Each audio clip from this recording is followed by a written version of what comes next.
بسم اللہ الرحمن الرحیم۔ السلام علیکم۔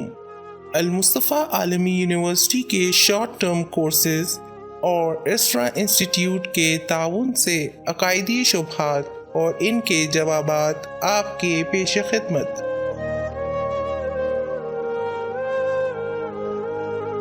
خدا کمال مطلق ہے، اس میں کسی قسم کا عیب اور نقص نہیں پایا جاتا، اور اسے کسی چیز کی ضرورت نہیں، وہ بے نیاز ہے، اسے ہمارے شکر کی بھی ضرورت نہیں، لیکن پھر وہ کیوں چاہتا ہے کہ ہم اس کا شکر ادا کریں؟ پہلے ہمیں شکر کے معنی کو سمجھنا ہوگا، پھر یہ سوال کریں اور کہیں کہ کیوں ہم خدا کا شکر ادا کریں اور اس نے ہمیں کیوں اپنے شکر ادا کرنے کا حکم دیا ہے۔ شکر کے معنی صرف زبانی الحمدللہ کہنا نہیں، بلکہ شکر کی حقیقت یہ ہے کہ پہلے ہم یہ جانیں کہ تمام نعمتیں خدا کی عطا کی گئی ہے اور ان نعمتوں کو خدا کی نافرمانی کے راستے میں استعمال نہیں کرنا۔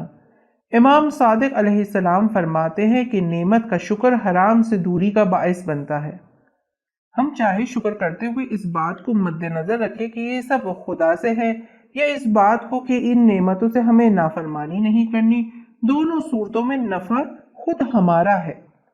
جب ہم اس پر توجہ کرتے ہیں کہ یہ سب خدا نے دیا ہے تو خدا پر ایمان بڑھ جاتا ہے اور صراط مستقیم پر ہمارے قدم محکم ہو جاتے ہیں، اور پھر ہماری زندگی امید اور سکون سے بھر جاتی ہے۔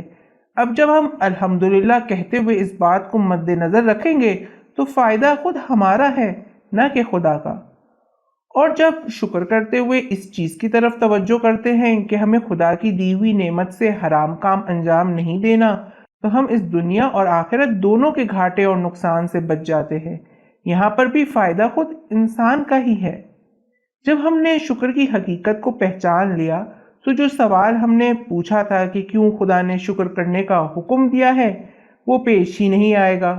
اس کے علاوہ سورہ ابراہیم کی 7ویں آیت میں شکر گزاری کے ایک اور فائدے کو بیان کیا جا رہا ہے۔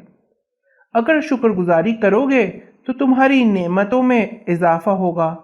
ہم ہر پہلو سے دیکھیں، شکر خدا ہمارے لیے ہی فائدہ مند ہے۔ الحمدللہ۔